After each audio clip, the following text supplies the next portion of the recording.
शहर के बीच से गुजरते राष्ट्रीय राजमार्ग में हुए घटिया स्तर के काम से कांकेर की जनता नाराज है। 3 करोड़ के सीसी रोड निर्माण में ठेकेदार और अधिकारियों ने ऐसा काम किया कि गाड़ियों के गुजरने के साथ ही गिट्टियों ने सड़क का साथ छोड़ दिया।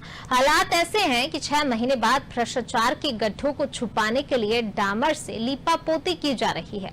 जिम्मेदार लोगों ने इतनी जिम्मेदारी से काम किया कि सड़क के किनारों पर नालियां बनाना ही भूल गए। खस्ता हाल सड़क को लेकर ये बहाना दिया जा रहा है कि समय से पहले ही हैवी ट्रैफिक के कारण गाड़ियां गुजरने लगी, सड़क में गड्ढे हो गए। लेकिन सड़क निर्माण के बाद इसकी देखरेख की जिम्मेदारी भी तो निर्माण एजेंसी की ही है, वो क्यों नहीं हुआ? सड़क निर्माण के दौरान ट्रैफिक को निकालने के लिए पहले से कोई वैकल्पिक व्यवस्था क्यों नहीं की गई? साधारण से सड़क निर्माण के लिए शहरवासियों को सालों इंतजार करना पड़ता है, उसके बाद ऐसा काम करके दिया जाता है कि जनता का विकास पर से भरोसा ही उठ जाए। ये जो सीसी रोड निर्माण हुआ है, जब वो निर्माण हो रहा था तो जो संबंधित एजेंसी है और जो यहाँ पे ट्रांसपोर्टर से आम जो व्यापारी है, उसको इस बात का ध्यान रखना था। कोई भी निर्माण कार्य होता है तो उसमें थोड़ा हमें ड्राई होने के लिए, उसको पकने के लिए समय देना होता है। लेकिन यहाँ पे वो काम जो है, जैसे जैसे रोड बनता गया, ट्रांसपोर्टेशन का इतना प्रेशर रहता है कि उसको ओपन किया गया, इस कारण से कहीं कहीं उसके गुणवत्ता में थोड़ा इश्यूज आया है।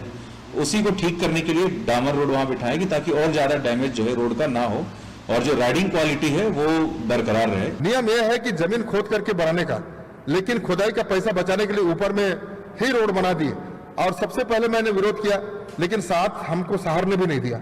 आज आप पीछे कोई गाड़ी चलती है, उसके पीछे जाएंगे तो गिट्टी उखड़ के फेंक रहा है। और साइड में जो दुकान वाले हैं बेचारे, कोरोना काल में 2 साल में लोग बर्बाद हो गए। और नाली कहाँ बनाएंगे?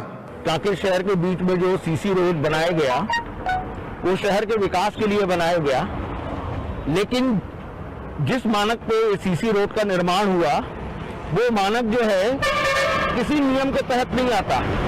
सीसी रोड अगर बना तो कम से कम 1.5 फीट जो है गहरा होना था, उसके बाद जो है इसको ढालना था। इन लोगों ने 1.5 फीट ऊंचा कर दिया। इससे हुआ ये कि सीसी रोड के किनारे जितने भी दुकान और मकान थे वो नीचे हो गए। अब सबसे बड़ी समस्या बारिश में ये है, एक तो शहर के बीच दूध नदी बहती है और कई बार जो है बाढ़ का जो पानी है वो बस्ती में ओवरफ्लो होके आ जाता है।